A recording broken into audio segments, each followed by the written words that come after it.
Hi guys, welcome back to the channel. So finally यार bike segment में थोड़ा सा एक्शन हो रहा है with the new Bajaj Pulsar N160 SS। अब इस मोटरसाइकिल में बजाज ने क्या क्या अपडेट्स किए हैं आज अपन इसके बारे में बात करेंगे। And compare to the two valve variant क्या आपको इसको लेना चाहिए, also how this motorcycle compares to MT-15 Apache. आज अपन ये सारी चीज़ों के बारे में बात करने वाले हैं। So before we start, special thanks to frontier Bajaj for helping me out. आपको बजाज का कोई प्रोडक्ट देखना है, शोरूम की सारी कॉन्टैक्ट डिटेल्स आपको डिस्क्रिप्शन में मिल जाएंगी। You can contact them. Let's start with the video. Start करते हैं आज का वीडियो। सबसे पहले मैं आपको न्यू बजाज पल्सर N160 के S और SS वेरिएंट दोनों का प्राइस बता देता हूँ। सो अगर आप S लेने का प्लान कर रहे हैं, उसका एक शोरूम प्राइस है 1.34 लाख, और अगर आपको SS लेना है फिर आपको 9,000 रुपये और देना पड़ेगा। इसका एक शोरूम प्राइस है 1.43 लाख। सो ये तो इसके प्राइसेस हो गए। अगर आप पहले से कंपेयर करेंगे, like if you compare to the two valve variant, if you are going with S variant तो फिर आपको 10,000 रुपये और देना पड़ेगा, और अगर आप SS के साथ जा रहे हैं तो फिर आपको 14,000 रुपये और देना पड़ेगा। बट प्राइस के बारे में यार बिल्कुल भी चिंता मत करो, because in terms of features Bajaj ने यहाँ पे बहुत सारी चीज़ें ऐड कर दी हैं। सबसे पहले अगर मैं इस गाड़ी के डिज़ाइन के बारे में बात करूँ, I love it with the new graphics, और जो ओवरऑल स्टांस है मोटरसाइकिल यार बहुत अच्छी दिख रही है। And if I compare it to MT-15, ये मोटरसाइकिल ज़्यादा प्रैक्टिकल भी है, बिकॉज MT-15 में उतना स्पेस नहीं है, बट यहाँ पे आप देख सकते हैं राइडर के लिए, पिलियन के लिए, सब के लिए एकदम बढ़िया स्पेस है। So there it's more practical. बाकी फीचर्स वगैरह क्या है उसके बारे में बात करते हैं। सो सबसे पहले अगर अपन फ्रंट से स्टार्ट करें तो आपको ना एज सच डिज़ाइन में ज़्यादा डिफरेंसेस फील नहीं होने वाले हैं compare to the two valve variant, because design काफ़ी सिमिलर है, but because of the new graphics, alloy का कलर, गाड़ी यार काफ़ी अच्छी दिख रही है। इसके अपन सबसे पहले की फॉब से स्टार्ट करते हैं। सो की फॉब मेरे को लगा और बेटर हो सकता था, बिकॉज ये ना थोड़ा सा मतलब पुराना फील होता है। इसमें अगर वो वेव की या फिर बेटर चीज़ें दी जाती तो ज़्यादा बढ़िया रहता। बाकी फ्रंट से अपन स्टार्ट करते हैं।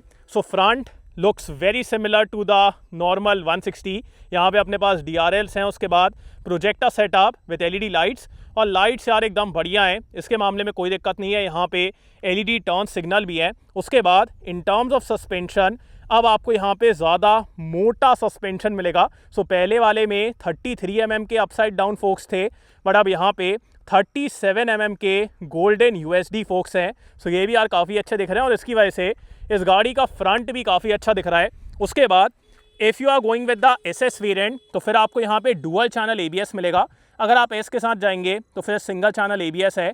बाकी डिस्क ब्रेक है, अलॉय का आप कलर देख लीजिए, ग्राफिक्स देख लीजिए, फ्रंट में भी डिस्क है और रियर में भी आपको डिस्क मिलेगी। Also we have radial tyres with the SS variant, तो वो भी एक बढ़िया चीज़ है।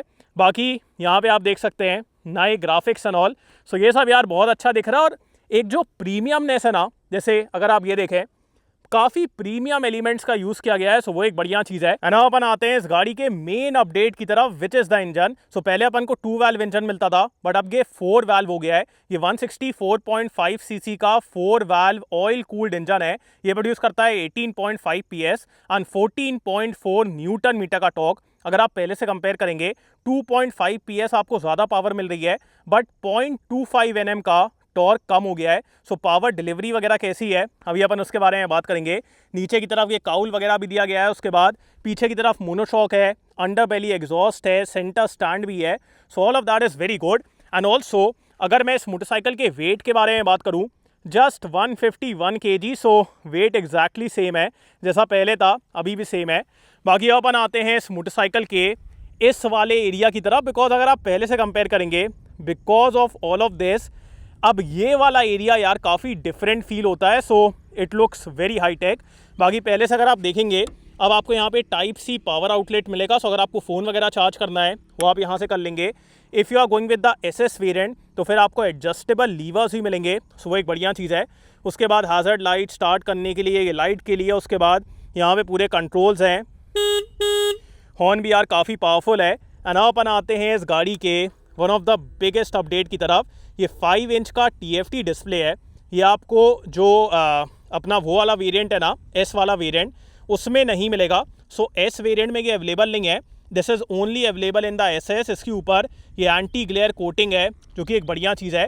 और इसमें आपको मल्टीपल चीज़ें मिलती हैं, जैसे अगर आपको गूगल मैप वगैरह इसमें इंटीग्रेट करना है, दैट कैन बी डन। अगर आपको म्यूज़िक वगैरह कंट्रोल करना है, that can be done. So multiple चीज़ें, और यहाँ पे राइडिंग मोड्स वगैरह भी दिए गए हैं। सो अगर मैं आपको वो दिखाऊं, सो ये देखिए अपने पास रेन है, उसके बाद ऑफ रोड है, यहाँ पे स्पोर्ट मोड भी है, then we have the tour mode, off road mode. So ये सब कुछ दिया गया है।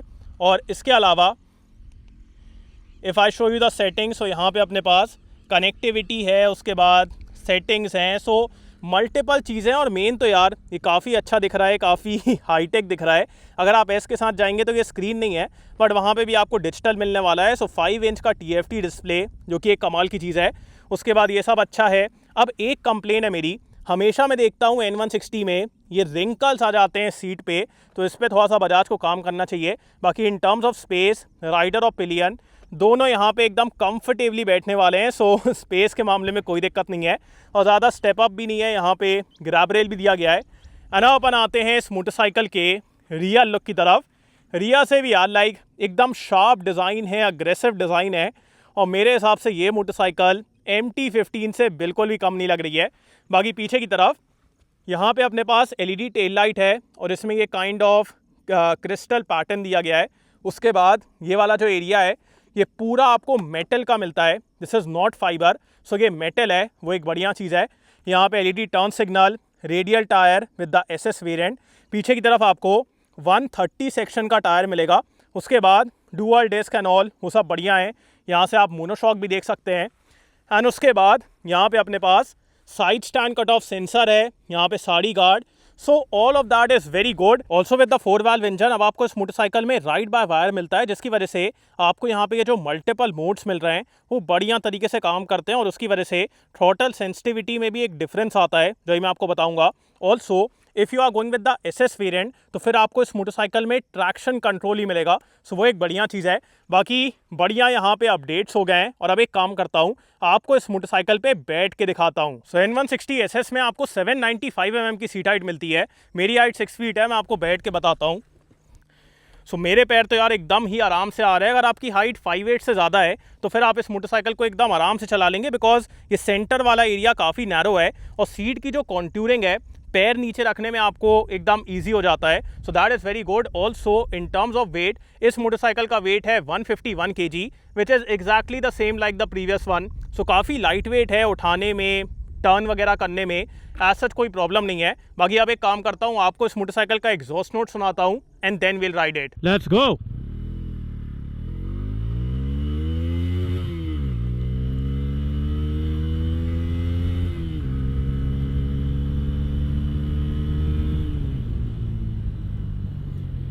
स्टार्ट करते हैं इसके इंजन से, बिकॉज सबसे बड़ा अपडेट इंजन पे ही किया गया है। सो अगर मैं इसको पहले से कंपेयर करूं, पहले क्या था कि इंजन था 2 वाल्व, अब हो गया है 4 वाल्व। अब 4 वाल्व और 2 वाल्व के बीच में ना एक बेसिक डिफरेंस होता है कि 2 वाल्व में आपको इनिशियल और मिड रेंज काफ़ी अच्छा मिलता है, बिकॉज वहाँ पे पावर कॉन्सेंट्रेटेड रहती है। एंड इन द 4 वाल्व आपको टॉप एंड में काफ़ी अच्छी पावर मिलती है। सो सेम चीज़ अब यहाँ पे हो गई है। अगर मैं इसको पहले से कंपेयर करूँ, अब जो यहाँ पे चलो मतलब इनिशियल तो फिर भी ठीक है, बट जो मिड रेंज है वो बहुत ज़्यादा फ्लैट हो गया है compare to the 2 valve engine. So mid range में from around 3000 RPM till 6000 RPM power एकदम फ्लैट है। मतलब बिल्कुल भी आपको ऐसा नहीं लगेगा कि कोई एक्साइटमेंट है या फिर इतनी पावर है, एकदम फ्लैट पावर है। सो मिड रेंज ना compare to the 2 valve engine यहाँ पे उतनी अच्छी नहीं है, बट आफ्टर 6000 RPM फिर यार यहाँ पे पावर एकदम मज़ेदार हो गई है, बिकॉज जो अपन पहले मिस करते थे, टॉप एंड में उतनी अच्छी पावर नहीं मिलती थी, वो चीज़ अब आपको यहाँ पे मिलने वाली है। So the top end is very good now after 6000 RPM। एकदम यार मतलब ये इंजन इतना अग्रेसिव और इतना मज़ेदार हो जाता है, मतलब एकदम बढ़िया तरीके से रेव करता है, इतने अच्छे से पावर देता है और एकदम रेड लाइन की तरफ रश करता है। So in terms of revving, in terms of power delivery, the top end is very good. The initial is good, pickup वगैरह के मामले में दिक्कत नहीं है, but compare to the previous one अब यहाँ पे मिड रेंज में उतनी अच्छी पावर नहीं है। सो अगर आप सिटी वगैरह में चला रहे हैं, आपको डाउन शिफ्ट करना पड़ेगा, बिकॉज जैसे अभी मैं यहाँ पे हूँ, अभी मैं 4th गियर में हूँ, और अब आप देखिए ये इतने स्लोली पावर बिल्ड करेगा टिल 6000 RPM कि मतलब अगर जैसे मैं एक हायर गियर पे हूँ तो आपको ना उतनी अच्छी पावर मिलेगी ही नहीं कि आपको मतलब लगे कि ठीक है मैं डाउन शिफ्ट नहीं करता हूँ। सो वैसा यहाँ पे नहीं है। सो डाउन शिफ्ट आपको करना पड़ेगा, and that according to me is a personal preference. अगर आपको टॉप एंड में ज़्यादा बेटर पावर चाहिए फिर आपके 4 वाल्व के साथ जाइए, बट अगर आपको इनिशियल और मिड रेंज में ज़्यादा बेटर पावर चाहिए फिर आप 2 वाल्व के साथ जाएं। सो दोनों अवेलेबल हैं, ऐसा नहीं है कि वो डिसकंटिन्यू हो गया है। वो भी अवेलेबल है, ये भी अवेलेबल है। जैसी भी आपकी प्रेफरेंस है या फिर जहाँ पे आप गाड़ी को चलाते हैं उसके हिसाब से आप इंजन को सिलेक्ट करिए। सो that is the verdict right now. बाकी ये अच्छा है, टॉप एंड पहले से बहुत बेटर हो गया है। और अगर मैं रिफाइनमेंट वगैरह के बारे में बात करूँ, even at the red line कोई भी वाइब्रेशन वगैरह नहीं है, इंजन एकदम स्मूथ है, एकदम रिफाइंड है, साउंड वगैरह भी अच्छा आता है। सो एकदम फ्री रेविंग, बढ़िया पावर से मिड रेंज या थोड़ा बेटर हो सकता था। अब अगर मैं यहाँ पे राइडिंग मोड्स के बारे में बात करूँ तो यहाँ पे अपने पास मल्टीपल राइडिंग मोड्स हैं। जो मेन मेरे को डिफरेंस फील हुआ ना is in terms of the throttle sensitivity, because जैसा भी अपन स्पोर्ट मोड में है तो यहाँ पे मैं अगर सिर्फ इतना थ्रॉटल भी दे रहा हूँ, ये देखिए एकदम तुरंत पावर आ रही है। बट अगर मैं यहीं पे रेन मोड डाल दूंगा या फिर दूसरा मोड डालूंगा तो इतने में कुछ होगा ही नहीं। जैसे अगर मैं आपको यहाँ पे दिखाऊं, ये देखिए ये अपन ने रोड मोड नहीं, रोड में नहीं, रेन में दिखाता हूँ। सो ये आप देखिए, ये रेन मैंने डाला, अब इतने में कुछ हो ही नहीं रहा है। इतने में स्पोर्ट में इतनी अग्रेसिव पावर आ रही थी, बट अब यहाँ पे कुछ हो ही नहीं रहा है बिकॉज थ्रॉटल सेंसिटिविटी के साथ खेला गया है। बिकॉज राइड बाय वायर है तो they can play with the sensitivity. अब यहाँ पे क्या होगा कि इतने थ्रॉटल में कुछ नहीं होगा, अब मेरे को इतना थ्रॉटल ओपन करना पड़ेगा ज़्यादा पावर के लिए। सो that is for better control. जैसे रेन वगैरह में अगर आप चला रहे हो तो इसकी वजह से आपकी गाड़ी स्किड नहीं होगी, एकदम से ज़्यादा पावर नहीं आएगी। सो ये सब यहाँ पे दिया गया है। सो मल्टीपल राइडिंग मोड्स हैं और मेन तो जैसी पावर डिलीवरी है वो मैंने आपको बता दिया है। बाकी अब अपन आते हैं इस गाड़ी के गियर बॉक्स की तरफ। सबसे पहले इस गाड़ी में आपको स्लिपर क्लच मिलता है। The clutch is very light, बहुत आराम से आप इसको यूज़ कर लेंगे and it's a slipper clutch, so you can aggressively down shift, the rear wheel won't skid. और अगर मैं गियर बॉक्स के बारे में बात करूँ, up shift, down shift, all of that happens without any problem. मतलब इतना मक्खन गियर बॉक्स है कि आपको एकदम मज़ा आ जाएगा। So gear box is very good, no issues with that. Gear box बढ़िया है, क्लच बढ़िया है, विद द एसएस आपको एडजस्टेबल लीवर्स ही मिलते हैं। बाकी अपन आते हैं इस मोटरसाइकिल के सिटिंग पोजीशन की तरफ। So sitting position is very comfortable and compare to MT-15। ये मेरे को लगता है कि इस मोटरसाइकिल में ना आपको ज़्यादा स्पेस मिलता है, ज़्यादा कंफर्ट मिलता है, ज़्यादा एरिया मिलता है for you and also for the pillion. तो वो चीज़ यहाँ पे ज़्यादा अच्छी है। बिकॉज अगर मैं MT-15 के बारे में बात करूँ, MT-15 में यार मतलब उतना स्पेस नहीं है, पिलियन के लिए भी उतना स्पेस नहीं है। सो वो चीज़ है, यहाँ पे ज़्यादा प्रैक्टिकल है, ज़्यादा स्पेशियस है। So I have very good space, handle bar is nice and wide. सामने की तरफ मैं एकदम हल्का सा लीन हो रहा हूँ, ज़्यादा नहीं है, एकदम हल्का सा। और फुट पैग हल्के से पीछे की तरफ है, but it's never uncomfortable. So comfort वगैरह के मामले में दिक्कत नहीं है और सीट वगैरह काफ़ी कंफर्टेबल है। और अगर मेरे को और अग्रेसिव होना है, that can be done very easily. और यहाँ पे भी काफ़ी अच्छा एरिया दिया गया है टैंक को ग्रिप करने के लिए। सो जैसे अगर कोई कॉर्नर है, I can like take control of the motorcycle, मेरे को यहाँ से प्रॉपर ग्रिप मिलेगी। सो वो चीज़ भी यहाँ पे काफ़ी अच्छी है। So sitting position is not an issue and compare to MT-15 ये ज़्यादा कंफर्टेबल है। बाकी अपन आते हैं इस मोटरसाइकिल के ब्रेक्स की तरफ। So we have dual disc and dual channel ABS with the SS। So सबसे पहले अपन रियर ब्रेक के बारे में बात करते हैं।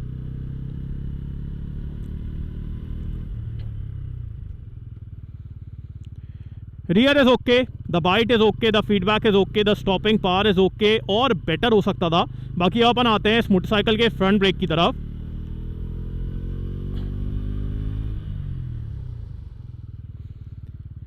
Front is good, the bite could have been slightly more responsive. मतलब क्या हो रहा है कि हल्का सा ना फील हो रहा है कि उतना अच्छा बाइट नहीं कर रहा है। So that could have been slightly better, but apart from that the front brake is good. और यहाँ पे आपको डुअल चैनल ABS के साथ ट्रैक्शन कंट्रोल ही मिल रहा है। सो वो एक अच्छी चीज़ है। So braking is not an issue. Rear थोड़ा और बेटर हो सकता था, but overall it's okay. City वगैरह में आपको कोई दिक्कत फील नहीं होगी। एंड अब अपन आते हैं इस मोटरसाइकिल के सस्पेंशन की तरफ। सो सस्पेंशन यार बहुत अच्छे तरीके से बैलेंस किया गया है। बिकॉज ना कि ज़्यादा हार्ड है, ना कि ज़्यादा सॉफ्ट है, एकदम परफेक्टली बैलेंस्ड है। सो जब आप ऐसे नॉर्मली चलाते हैं आपको प्रॉपर स्टेबिलिटी मिलती है, प्रॉपर मज़ा आता है, प्रॉपर कॉर्नरिंग एबिलिटी है, all of that is very good.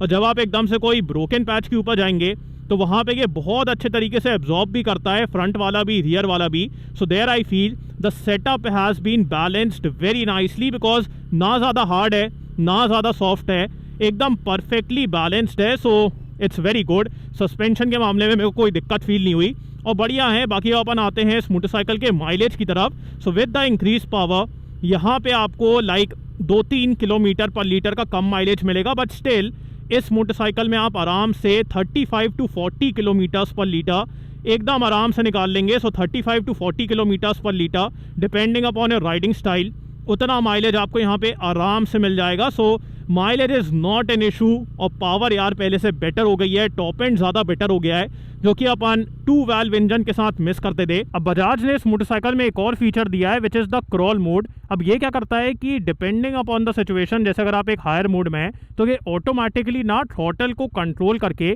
Bike को स्टॉल होने नहीं देता है। जैसा कि मैं आपको दिखाऊं, अगर मैं यहाँ पे फर्स्ट गियर डालूंगा और अभी अगर मैं बिल्कुल भी थ्रॉटल ना दूँ, ये आप देखिए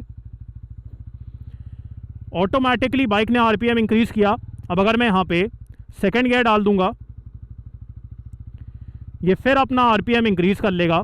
तो ये ना बाइक को स्टॉल होने नहीं देता है। So if you are in traffic और अगर आप एक हायर गियर में हैं, आपकी बाइक स्टॉल नहीं होगी, गाड़ी खुद से क्रॉल कर लेती है। सो ये फीचर भी यहाँ पे काफ़ी अच्छा है। एक चीज़ मैं आपको यहाँ पे और बताना चाहूँगा and that is the handling of this motorcycle. So because ये काफ़ी लाइट वेट है compare to MT-15, around 10 kilo इसका वेट ज़्यादा है, बट स्टिल उतना ज़्यादा नहीं है कि आपको कुछ ज़्यादा फील हो। सो इट्स वेरी लाइट वेट और एकदम निम्बल फील होती है। आराम से आप इसको टर्न कर लेंगे, मनूवर कर लेंगे। अगर आपको कॉर्नर में लीन करना है that can be done very easily. So एकदम निम्बल फील होती है, एकदम एजाइल फील होती है। And because the setup is so damn good with the suspension, the sitting position, आपको एकदम मज़ा आता है यार। मतलब जब आप इसको ऐसे थोड़ा अग्रेसिवली चलाएंगे ना, इट बिकम्स वेरी फ्रेंडली। आप एकदम आराम से इसको ऐसे लीन कर लो, टर्न कर लो, कहीं पे भगा दो। So it's very easy to ride, very manoeuvrable and very fun to ride. So वो एक बढ़िया चीज़ है। बाकी इसको रीड करने में कोई दिक्कत नहीं होती है बिकॉज यहाँ पे एंटी ग्लेयर कोटिंग है, स्विच गियर वगैरह काफ़ी अच्छा है और बढ़िया यार। मतलब बाइक प्रीमियम फील होती है, जो कि एक अच्छी चीज़ है। बाकी अब बात करते हैं वर्डिक्ट के बारे में। अब बात करते हैं कि आपको न्यू बजाज पल्सर N160S या फिर SS लेना चाहिए कि नहीं। तो सबसे पहले अगर मैं इसको नॉर्मल N160 से कंपेयर करूं, अगर आपका काम बहुत ज़्यादा सिटी या फिर ट्रैफिक का है तो फिर मैं कहूँगा आपको नॉर्मल 2 वाल्व इंजन के साथ जाना चाहिए बिकॉज वहाँ पे आपको इनिशियल और मिड रेंज में इससे ज़्यादा बेटर पावर मिलेगी। बट अगर आप एक ऐसी N160 लेने का प्लान कर रहे थे जिसमें आपको ज़्यादा बेटर टॉप एंड में पावर मिले, फिर मैं कहूँगा आपको इसके साथ जाना चाहिए। So it depends upon your preference, कहाँ पे आप गाड़ी को चलाने वाले हैं। अगर आप सिटी वगैरह में चला रहे हैं, गो विद 2 वाल्व इंजन। अगर आपको ज़्यादा एक्सप्लोसिव पावर चाहिए फॉर द ओपन रोड्स तो फिर आप इसके साथ जाएं। अब अगर मैं इसको अपाचे वगैरह से कंपेयर करूं तो अपाचे से तो यार अब आपको यहाँ पे ज़्यादा बेटर पावर मिल रही है और फीचर्स वगैरह भी काफ़ी अच्छे हैं and the price is very comparable. So there I like मेरे हिसाब से अगर आपको एक नया हाईटेक प्रोडक्ट चाहिए then go for this motorcycle because Apache अब थोड़ी पुरानी लगने लगी है। तो वहाँ पे मेरे को लगता है कि अगर उसका नया वर्जन आएगा तब आप उसके साथ जाइएगा। But as of now go with this motorcycle because ज़्यादा फ्रेश दिख रही है, ज़्यादा एक्साइटिंग है। और मेरे हिसाब से एज अ पर्सनल प्रेफरेंस ये आपको डिसाइड करना पड़ेगा बिकॉज अगर आपको थोड़ा सा बेसी एग्जॉस्ट नोट पसंद आता है तो TVS ज़्यादा अच्छी है। अगर आपको मतलब इसकी स्क्रीन वगैरह फीचर्स वगैरह ज़्यादा पसंद आ रहे हैं तो वो आप देख सकते हैं। दोनों ही मोटरसाइकिल काफ़ी अच्छी हैं। It depends upon your personal preference. और मेरे हिसाब से अगर इन दोनों में मेरे को लेना होता तो मैं इसको लेता बिकॉज ज़्यादा नया प्रोडक्ट है। अब अगर मैं इस मोटरसाइकिल को MT-15 से कंपेयर करूं तो वहाँ पे कंपटीशन काफ़ी वियर्ड हो जाता है बिकॉज सबसे पहले अगर मैं प्राइस देखूं, इस मोटरसाइकिल का प्राइस MT-15 से 25 से 30 हज़ार रुपये कम है। तो एक तो आप यहाँ पे पैसे सेव कर रहे हैं, ऊपर से फीचर्स वगैरह काफ़ी सिमिलर हैं। मतलब कुछ फीचर्स तो आपको यहाँ पे ज़्यादा मिल रहे हैं। सो इन टर्म्स ऑफ फीचर्स ये मोटरसाइकिल ज़्यादा बेटर है। ऑल्सो अगर मैं प्रैक्टिकलिटी के बारे में बात करूँ, ये मोटरसाइकिल ज़्यादा प्रैक्टिकल है बिकॉज यहाँ पे पिलियन को बैठाना और स्पेस वाइज ये ज़्यादा अच्छी है। तो there if I like consider कि ठीक है आपको एक मोटरसाइकिल लेना है जिसमें आपको अच्छी पावर मिले, अच्छे फीचर्स मिले और जो वैल्यू फॉर मनी भी हो, फिर मैं कहूँगा आपको इसके साथ जाना चाहिए। बट अगेन अगर आपको अभी भी ज़्यादा बेटर पावर डिलीवरी चाहिए फिर मैं कहूँगा आपको MT-15 के साथ जाना चाहिए बिकॉज MT-15 में बिकॉज ऑफ VVA वहाँ पे जो मिड रेंज में पावर है, टॉप एंड में पावर है, वो काफ़ी अग्रेसिव है। And because that motorcycle is around 10 kgs lighter compare to this one, वहाँ पे आपको ज़्यादा बेटर परफॉर्मेंस फील होने वाली है और वो मोटरसाइकिल थोड़ा सा प्रीमियम भी चले आती है। सो अगर आपको बजट का इशू नहीं है और आपको ज़्यादा बेटर परफॉर्मेंस चाहिए फिर मैं कहूँगा आपको MT-15 के साथ जाना चाहिए। बट अगर आपको एक ज़्यादा प्रैक्टिकल मोटरसाइकिल चाहिए, एक ज़्यादा फीचर रिच मोटरसाइकिल चाहिए और आपको बहुत ज़्यादा पैसे नहीं देना है, फिर मैं कहूँगा आप इसके साथ जाएँ। सो बहुत ही अच्छा प्रोपोजिशन है, power, mileage, features, practicality all of that is very good here. So बहुत ही कमाल की मोटरसाइकिल है। बाकी अब आप लोग मेरे को कमेंट से बताएं कि आप कौन सी मोटरसाइकिल लेंगे और आपको ये मोटरसाइकिल कैसी लगी, ये भी बताएं। So thanks for watching guys, hope you like this video. इसको लाइक कर देना, सब्सक्राइब करना, बेल आइकन दबा देना एंड कमेंट डाउन बिलो आपको कैसा लगा। And so next video, bye.